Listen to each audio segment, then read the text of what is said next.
When Ranger Station 14 in Washington's North Cascades reported a break-in, officials expected teenagers or bears. The security footage showed neither. A figure 7 feet tall moved with eerie purpose through the supply room, selecting medical kits, blankets, and protein bars with deliberate intelligence. It wore no clothing. It left no fingerprints. And when it looked directly at the camera, its eyes held something unmistakably human and utterly terrified. The call came through at 4:17 a.m. on November 12, 1998, pulling Dr. Sarah Chen from a dreamless sleep in her quarters at the remote field station. "We need you at the ranger station. Now. Don't ask questions on the radio." 20 minutes later, her jeep skidded to a stop outside Station 14, where 3 park service vehicles formed a defensive perimeter. Inside, Chief Ranger Marcus Webb stood with his arms crossed, his weathered face unreadable in the fluorescent light. Behind him, park biologist James Okoye crouched next to something on the floor. Not something, someone. Sarah's medical training kicked in before her disbelief could paralyze her. The creature, the individual, lay on its side, breathing shallowly. Male, she assessed automatically, approximately 7 feet tall, perhaps 400 pounds, covered in reddish-brown hair, matted with blood along the left shoulder. The smell hit her, musky, organic, like wet dog mixed with something sharper, more primal. "Gunshot wound," Marcus said quietly. "Poacher, probably. Heard the shot around midnight, found him collapsed near the trailhead. He was trying to get to the supplies he'd taken." Sarah knelt, forcing her hands steady as she opened her field kit. The shoulder wound was clean, through and through, missing major vessels, but infection was the real danger. She reached forward slowly, speaking in low tones she'd use with any patient. "I'm going to help you. This might hurt." The eyes opened. Not the yellow or red of folklore, but deep brown, almost black, human eyes. They tracked her movements with obvious intelligence, with obvious fear. The lips pulled back. Not in a snarl, but in what looked like a grimace of anticipated pain. "Jesus Christ," James whispered. "He understands you." Sarah cleaned the wound with saline, feeling the powerful muscles flinch beneath her fingers. The anatomy was close to human. Fascia, muscle striations, bone structure. But there were differences. The scapula was broader, the muscle attachments more robust. The clavicle was thicker. This was a body built for climbing, for carrying massive weight, for surviving in a world that didn't include hospitals or antibiotics. She worked for 40 minutes, debriding the wound, applying antiseptic, packing it with gauze. The patient never made a sound, but his breathing quickened when she probed deeper. His right hand clutched a wool blanket, one of the stolen items, with fingers that, despite their size and the heavy calluses, had distinctly human proportions. 5 fingers, opposable thumb, nails, not claws. When she finished, she sat back on her heels. "We need to document this. Blood samples, hair, photographs. We need to think very carefully about what we do next," Marcus interrupted. His voice was tight with controlled emotion. "Before we left, I made sure only the 4 of us know about this. No radio traffic, no calls, because the moment word gets out, he becomes a specimen," James finished. "Labs, government, media, they'll dissect him, study him, cage him. Even if they don't hurt him, they'll destroy whatever life he has." Sarah looked down at her patient. He was watching her again, those dark eyes moving between the 3 humans, calculating, measuring threat. In the corner of the room, next to the scattered medical supplies he'd attempted to take, sat a crude pouch woven from cedar bark. Inside, more bandages, aspirin tablets still in their packaging, and a small flat stone with markings scratched into its surface. He had come for medicine. He had selected exactly what he needed. He had packed it carefully for transport. "Where there's one, there are others," Sarah said slowly. "A family, a community, and they have medicine knowledge. Look at what he took, everything you'd need for wound care. Someone taught him." Marcus moved to the window, checking the darkness outside. Dawn was still 2 hours away. "We have maybe a day, maybe 2 before someone notices the supply theft. When they review the security footage, We destroy it, Sarah said. We say it was a bear, equipment malfunction, whatever we have to say. And him? James gestured to the figure on the floor. We can't keep him here, and we can't just release him with a gunshot wound. Infection, tissue necrosis. He needs follow-up care. Sarah felt the weight of the decision settling over her like physical pressure. In medical school, they'd taught her the Hippocratic Oath. First, do no harm. But what did harm mean in this context? Revealing him to the world might save his life in the short term and destroy it in every way that mattered. Keeping silent might let him die of sepsis in the forest. The patient moved, drawing their attention. Slowly, painfully, he pulled himself into a sitting position, his broad back against the wall. His chest rose and fell with obvious effort. Then he reached for the cedar bark pouch and removed the stone. With thick, trembling fingers, he held it out to Sarah. She took it, feeling its smoothness, its weight. The markings were deliberate, systematic, not random scratches, symbols. 3 human-like figures, one marked with a slash across the shoulder. An arrow pointing away from a square shape, the station, toward a series of wavy lines. Water, mountains. He's telling us where to take him, James breathed. He's telling us he can't make it back alone. Sarah looked up at Marcus. If we do this, if we help him get home, we cross a line, active concealment, falsifying reports. Or we honor the only ethical choice we have, Marcus replied. He's a person, Sarah. Not a discovery, not a data point. A person who came here desperate and was shot for his trouble. What do we owe him? The question hung in the air. Outside, the wind moved through the pines with a sound like distant voices. Sarah thought of her grandmother, who'd practiced traditional medicine in rural Taiwan, who'd taught her that healing was as much about respect as it was about technique. She thought of the medical ethics courses that had focused on consent, autonomy, and the right to self-determination. She thought of those brown eyes watching her with desperate hope. We owe him his freedom, she said. We owe him his life, on his terms, and we owe him silence. The patient's hand moved to his chest, then extended toward her, palm up. A gesture she knew, a gesture every human culture shared. Thank you. Then we'd better figure out how to make this work, Marcus said, because in 6 hours the day shift arrives and our window closes. They moved him at 5:30 a.m., using Marcus's personal truck with the covered bed. Sarah rode in back with the patient, monitoring his vital signs as best she could with field equipment.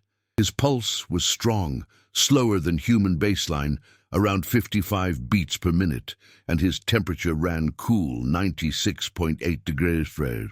Adaptations, she thought, for a creature that lived exposed to mountain weather.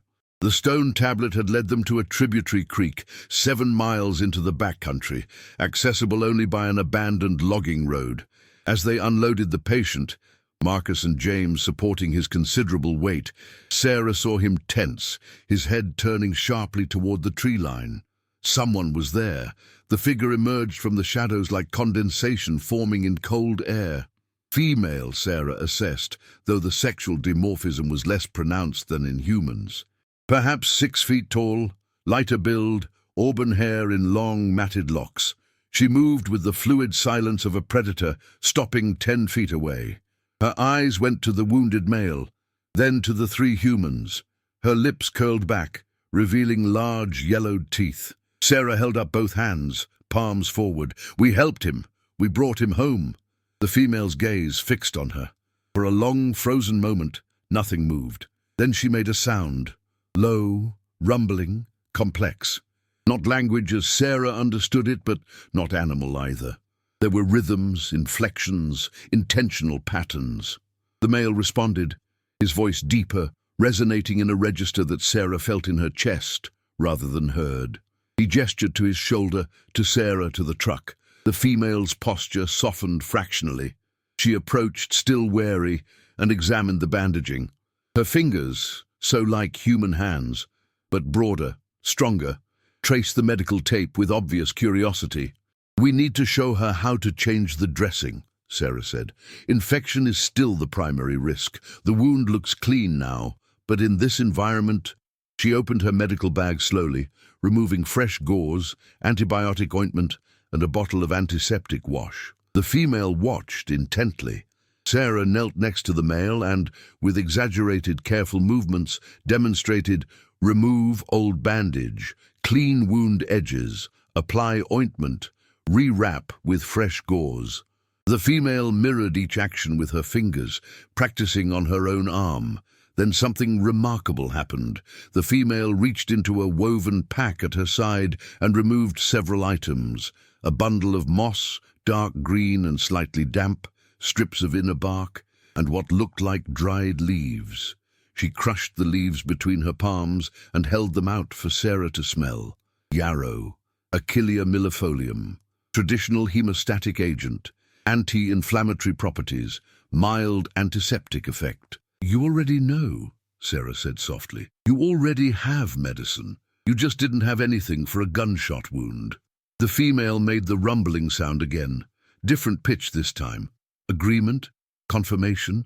She took the antibiotic ointment, examined the label and carefully tucked it into her pack. Then she removed the stone tablet from the male's pouch and scratched new marks onto its reverse side. Figures gathering plants, a sun rising, a moon setting, a schedule. Twice, daily wound care. James had been filming discreetly with a small digital camera. Now he lowered it, his expression stunned. This isn't a primitive hominid. This is culture, ethnobotany, symbolic representation. This is human, Marcus finished, evolutionarily parallel but cognitively human. Over the next 2 hours, as the November sun climbed above the ridgeline, they built something fragile and unprecedented: communication. Sarah and the female, she began thinking of her as the medic, her counterpart, developed a shared vocabulary of gestures, pointing to wounds, to treatments, to timescales. The medic proved quick to understand, quicker still to adapt. She had questions, conveyed through elaborate pantomime: how often to apply the ointment, how tight to wrap the bandage, when to worry about fever.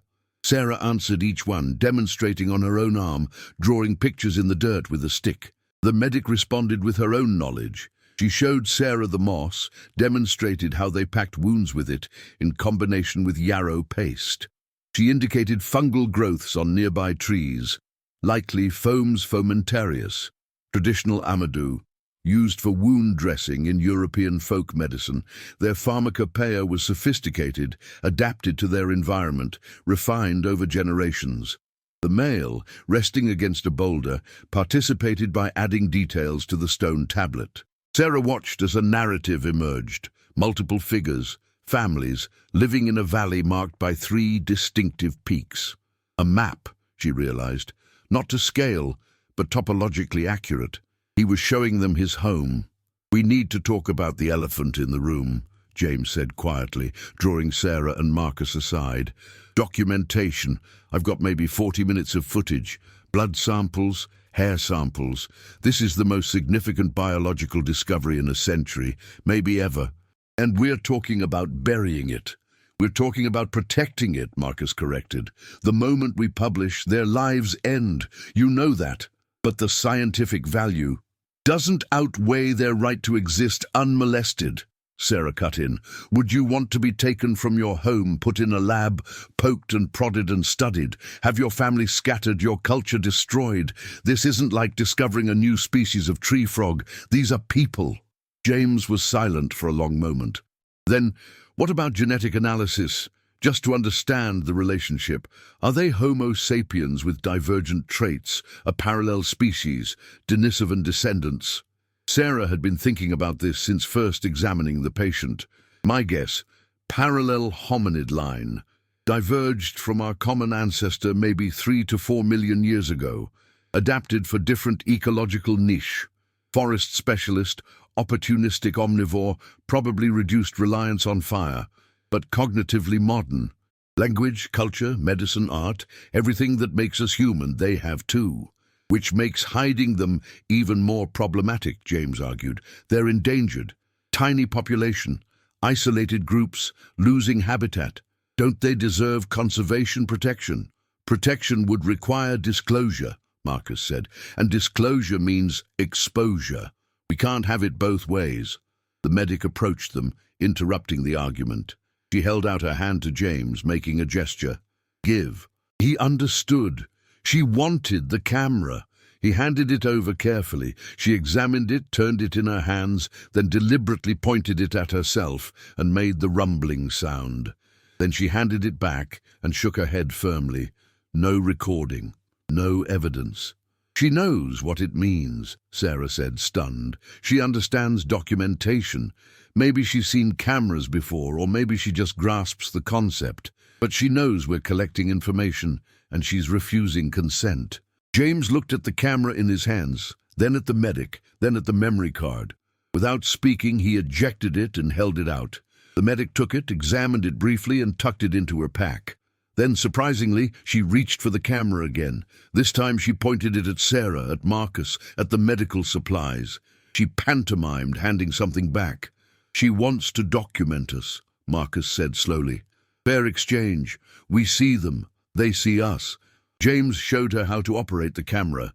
She caught on immediately, filming each of them, the medical supplies, the process of wound care, creating her own record, her own evidence of this encounter. When she finished, she returned the camera and began gathering items from her pack. She laid them out on a flat rock like offerings, carved cedar, woven grass, a smooth river stone with ochre markings, dried medicinal plants, and something that made Sarah's breath catch. A small skull, clearly old, clearly cherished. Faunal, she thought at first, but then she saw the cranial capacity, the brow ridge pattern, one of their own, an ancestor. This was a burial object, a sacred item. She's showing us their culture, James whispered. Willingly. She's teaching us. The medic arranged the items in specific patterns, then gestured for Sarah to watch. She placed the skull at the center, surrounded it with the plants, then the carved items. She made the rumbling sound in different pitches, touched each object in sequence. A ritual, a story. This is who we are. This is how we remember. This is what matters to us. Sarah felt tears prickling her eyes. This wasn't just communication anymore. This was trust. Over the next hour, they built something more permanent. Using the stone tablet, they established a system. Sarah would return to this location in 3 days, then 7 days, then 14, to check on the wound healing. If help was needed, the medic would leave a marker, a specific arrangement of stones at the trailhead. If danger threatened, either party would remove their marker. It was a protocol, a pact, a promise. The medic produced another stone tablet, twin to the first, and gave it to Sarah. On it she'd marked the same figures, the same location. A shared record, a shared secret. As they prepared to leave, the male struggled to his feet. The medic moved to support him, but he waved her off gently. He approached Sarah directly, moving with visible pain but clear determination. Up close, she could see the details of his face, the heavy brow ridge, the broad nose, the beard more like dense body hair than human facial hair, but the eyes were unmistakably human, tired, grateful, intelligent. He touched his chest, then reached out and touched hers, not threatening, not invasive, a gesture of connection. We are the same. Then he vocalized, a complex series of sounds that might have been a name, his name. Sarah repeated it as best she could, and he nodded. Recognition. Identity. Stay safe, she said, knowing he couldn't understand the words, but hoping he'd feel the meaning. Heal well. Stay hidden. As they drove back down the logging road, none of them spoke for a long time. Finally, James broke the silence. We just made contact with another intelligent species, and we're going to pretend it didn't happen. We're going to protect it, Sarah corrected. There's a difference. Marcus gripped the steering wheel. Back at the station, we tell the day shift it was a bear. Equipment malfunction wiped the security footage. I'll handle that. The missing supplies were taken by the bear. We never drove out here. We spent the morning doing routine patrol. And the blood samples? James asked. The hair samples. Sarah looked at the sealed bags in her lap. evidence of something impossible, proof that would rewrite human evolution, anthropology, primatology, her career-making discovery. "We destroy them," she said. "All of it, because some things are more important than proof." She thought of the medic's careful documentation, her willing teaching, the trust that had been offered, the sacred skull laid out in an act of cultural exchange. The pact they'd made without words. We see you, you see us, and neither of us tells the wider world.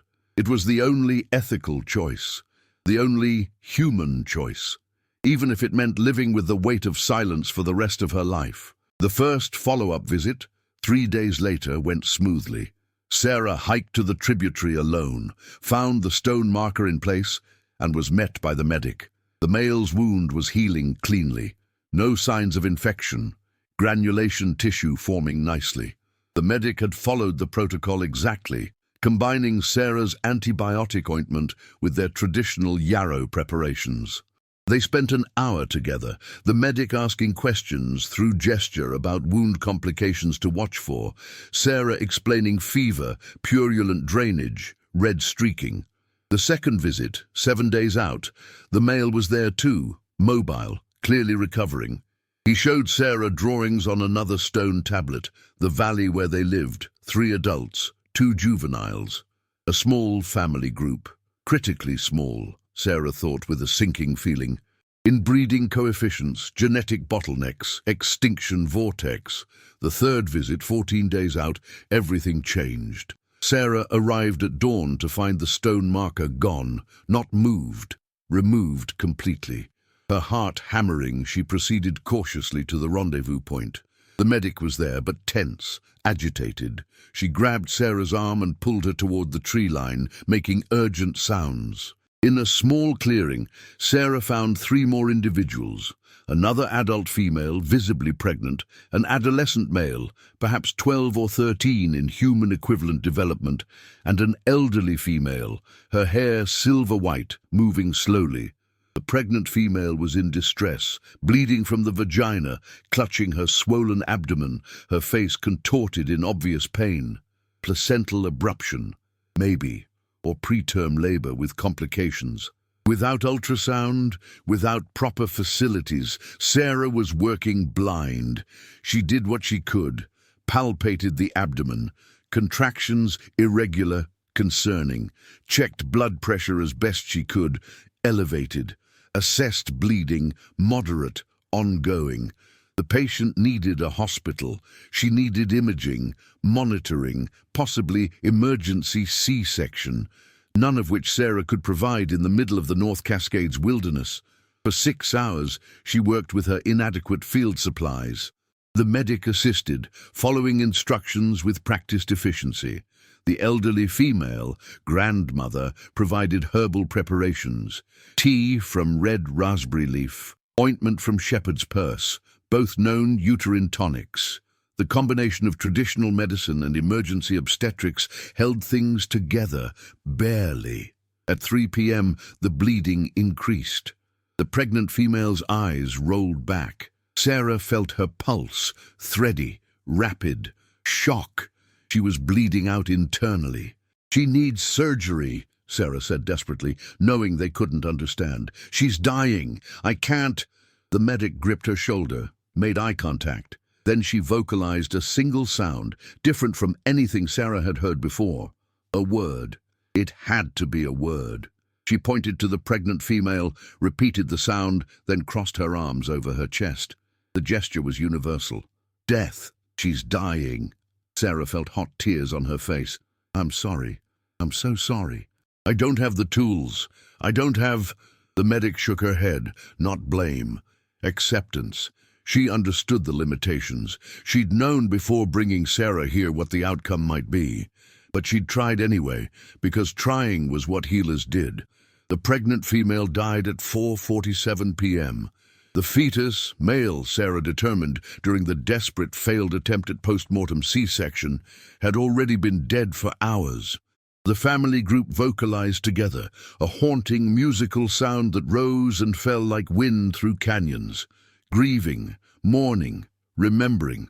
They buried her that evening in a shallow grove, wrapping her body in woven cedar bark, placing the fetus in her arms.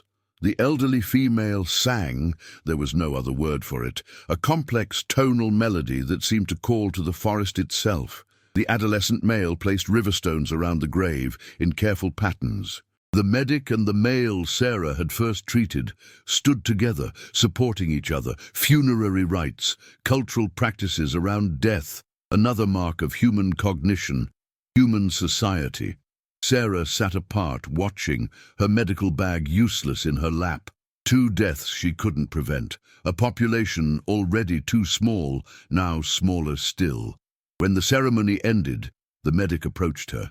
She held out a small carved figure, cedar, skillfully worked, depicting a female form with obvious pregnancy. Then she placed it in Sarah's hand and closed her fingers around it. A gift, a memory, a marker of what had been lost. The next 3 weeks were tense. Sarah continued her visits, no longer on a set schedule, but whenever the marker appeared. She treated minor ailments, a fungal infection on the adolescent's foot, responding well to topical antifungals, a laceration on the elderly female's hand, superficial, digestive upset in the male, possibly giardia, cleared with a course of metronidazole. She was becoming their physician, their lifeline to modern medicine. The weight of that responsibility was crushing. On December 3rd, everything fell apart. Sarah arrived at the station after her morning patrol to find 2 Park Service SUVs with federal plates parked outside. Inside, Marcus stood with 2 men in dark suits, FBI, she learned later, and a woman in Park Service Administration uniform. On the table, the security footage recovered from backup servers, restored, enhanced, time-stamped. "Dr. Chen," the administrator said coldly, "we need to talk about the incident on November 12th and why your report claimed it was a bear malfunction." The interrogation lasted 4 hours. Sarah stuck to her story. Equipment malfunction, poor visibility, assumption of bear activity based on the scattered supplies. The federal agents pressed hard. Why had she gone off-road that morning? Why had Marcus deleted the primary footage? Where was the missing medical equipment from her assigned kit? She gave them nothing. That evening, Marcus was suspended pending investigation. James was transferred to a different station, and Sarah received her ultimatum: cooperate fully with the investigation or face criminal charges for obstruction, falsifying federal reports, and theft of government property. She had 72 hours to decide. That night, she hiked to the tributary in darkness, breaking every safety protocol. The marker was there. The medic came alone, moving silently through the trees. She seemed to understand immediately that something was wrong. Sarah tried to explain through gesture, people coming, searching, danger. The medic's expression, as much as Sarah could read it, showed understanding and resignation. She'd probably seen this before, Sarah realized. Encounters with humans, close calls, the constant pressure of hiding. The medic produced the stone tablet and marked out a new symbol, the family group, moving away, disappearing into wavy lines that might represent distance or time, leaving. They were leaving. Sarah felt her throat constrict. Because of me, because I tried to help. The medic touched her chest, then Sarah's. The same gesture the male had made, connection, recognition. Then she took Sarah's hand and placed something in it, the cedar carving of the pregnant female, and a second carving Sarah hadn't seen before. This one depicted 2 figures facing each other, hands extended, meeting, bridge, a reminder, a promise that what they'd built had mattered. The medic vocalized once more, that complex sound that might have been her name, her identity. Then she faded into the darkness, moving with the absolute silence that had let her people survive centuries of encroachment, of hunting, of displacement. Sarah stood alone in the forest, the carvings heavy in her palm. 3 days later, she resigned from the Park Service. The investigation concluded with administrative reprimands for protocol violations, but no criminal charges. There wasn't enough evidence. and the federal agents couldn't quite believe their own enhanced footage. The official report concluded probable bear activity with equipment malfunction, potential regulatory violations due to inadequate documentation procedures. Sarah moved back to Seattle, returned to hospital work, tried to reintegrate into a life where the impossible stayed impossible. But every night she looked at the cedar carvings on her desk. She kept the stone tablet too, hidden in a safety deposit box, along with the single hair sample she hadn't destroyed. Her insurance policy, her proof, her burden. 5 years later, in 2003, she received a package with no return address. Inside, a new stone tablet covered in markings. The family group now including 3 juveniles, growing, surviving. The valley with 3 peaks, still occupied. And at the bottom, the 2 figures with extended hands. They were still there, still hidden, still alive. Sarah Chen never published her findings. She never sought recognition for the most significant biological discovery of the modern era. She carried the secret alone, a weight she'd chosen to bear, because some things, some beings, were more important than proof, more valuable than recognition, more sacred than science. They deserved to exist on their own terms, in their own ways, hidden from a world that would destroy them through curiosity, through study, through the simple act of knowing. She had been given a gift, trust from another people, another way of being human. And her gift in return was silence. In her desk drawer, next to the carvings, she kept a small card with a single word handwritten in her own script. Remember. Not to remember what she'd seen or what she'd learned, but to remember what she'd chosen. To remember that sometimes the most ethical act, the most human act, was to protect the mystery instead of solving it. To remember that she'd met another people and she'd let them disappear. If this story moved you, please consider subscribing to support more tales of wonder, mystery, and the spaces where science meets compassion. What would you do in Sarah's position? Share your thoughts in the comments below. We read every one. Thank you for experiencing this journey with us.